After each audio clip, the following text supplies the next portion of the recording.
let's hear from the industry perspective. So Richard Bergström, who's just coming in fact, as the new head of the European Federation for Pharmaceutical Industries and Associations based in Brussels. Actually, appearing a little bit early in that capacity, I will start on Friday. Thank you, Andrew. So I'll give my perspectives, and I have a few of my colleagues in the room as well, showing the commitment and the interest in this topic. First slide. Well, again, this is just to underscore the point that has been made earlier here. This is just a graphical overview of the various classes of antibiotics that come to the market.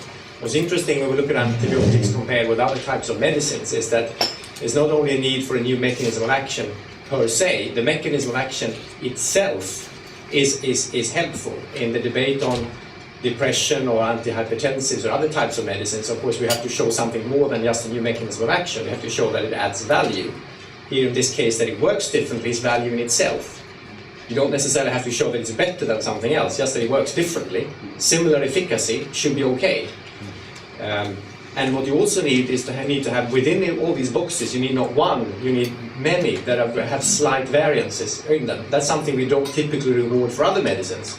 Payers, as we call them, they're tired of paying for what is called me too drugs. I would prefer to call them follow-on drugs. There's a need for choice everywhere, but in particular here, there's really a need for choice. Next slide, please.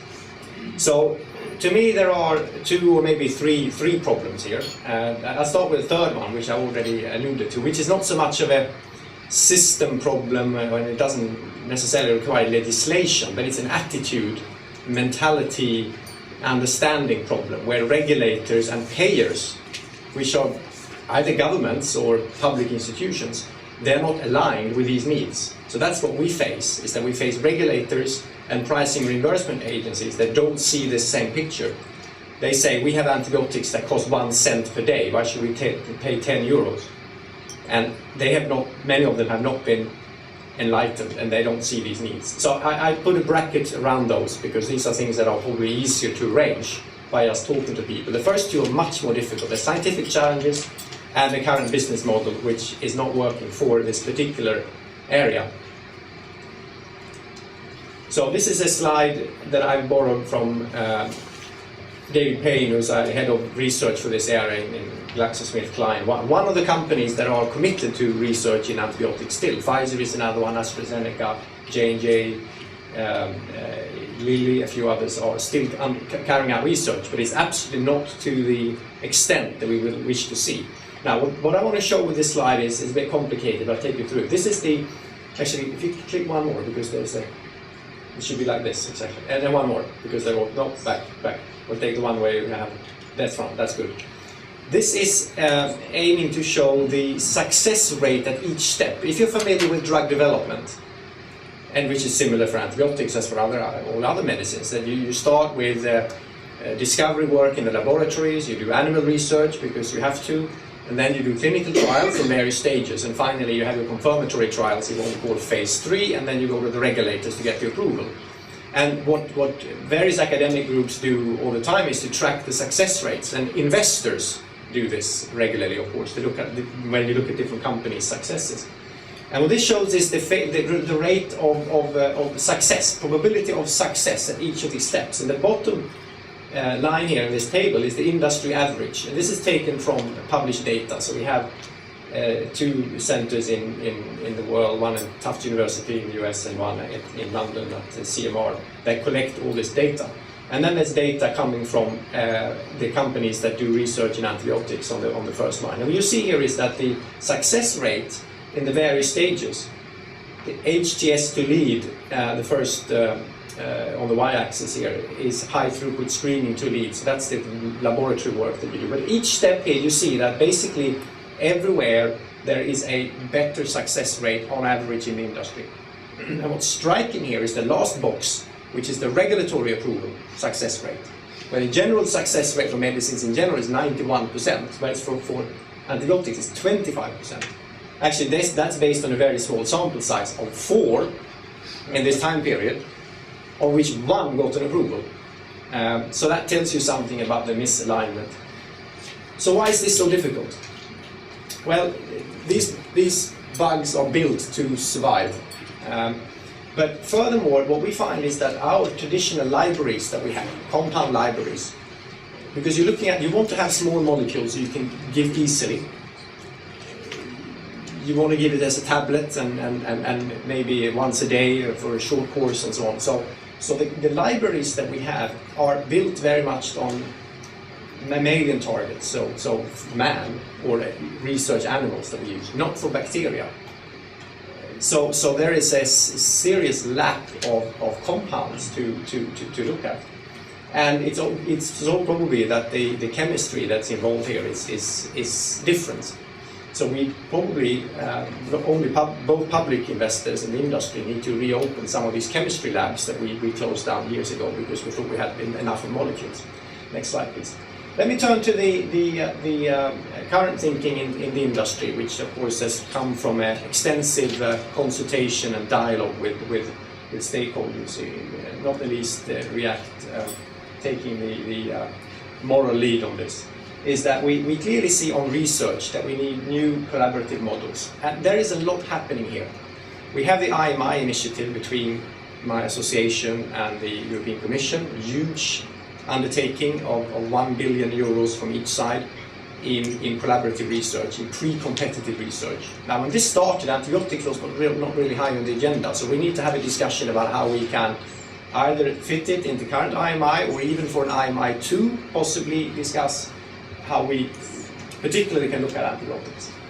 We also see that in other places of the world, and completely without government stepping in, our companies are collaborating more and more. There's a very exciting collaboration that Andrew, you've written about in the Alzheimer area, where we have failed now, all the companies have failed lately with late-stage trials on Alzheimer medicines, and there's something we don't know, obviously, about the patients or the disease. So the companies have gone together and said, let's pool all our data that we traditionally kept to ourselves. Let's pool all the data and see where we can learn something about the patients here.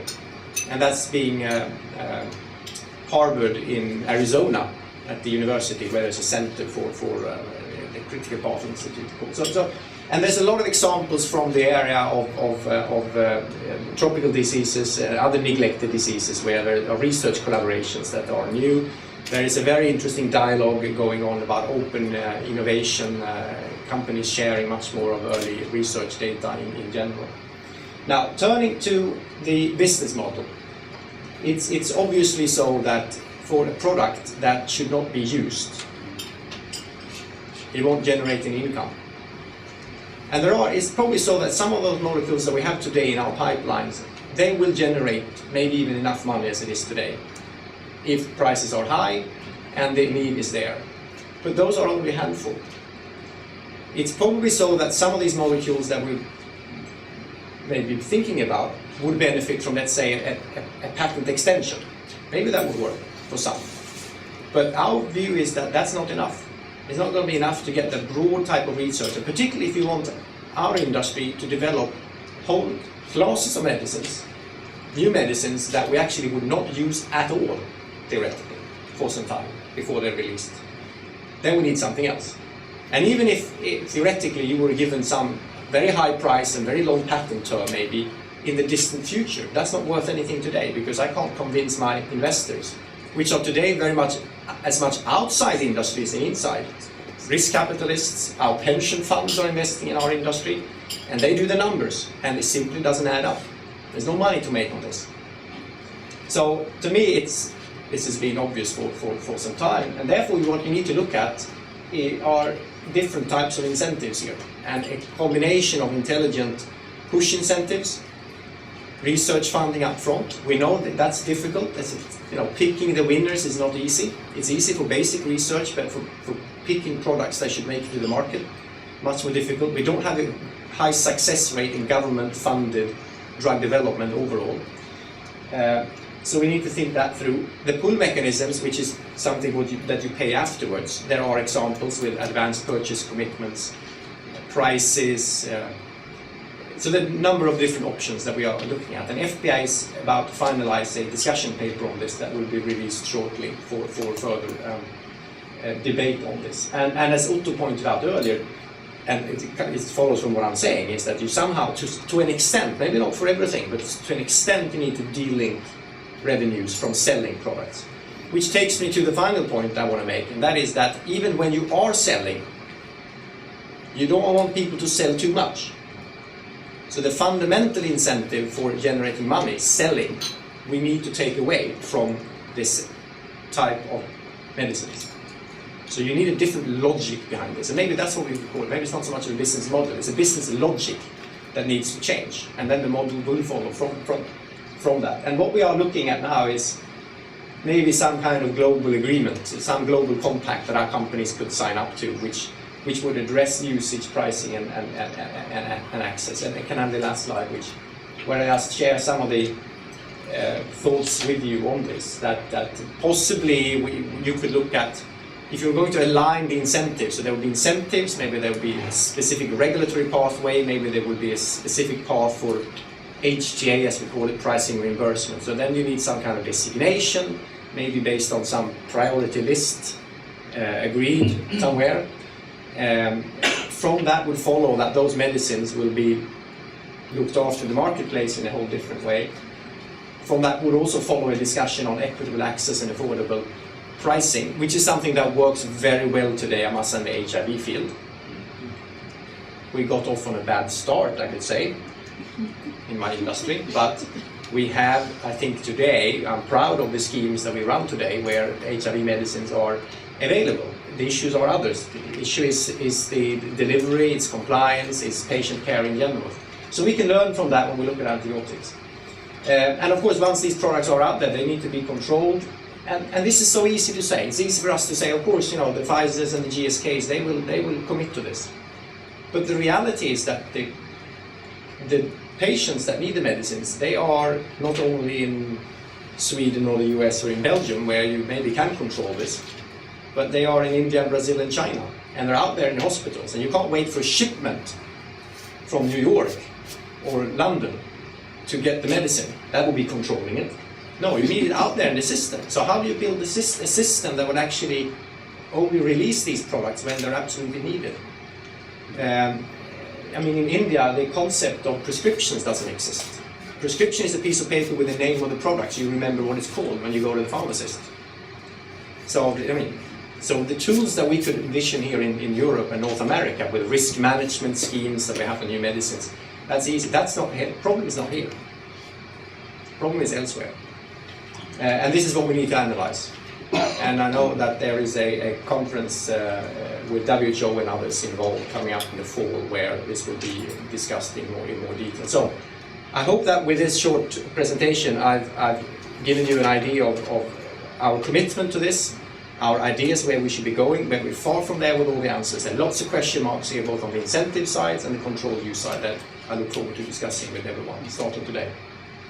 Thank you.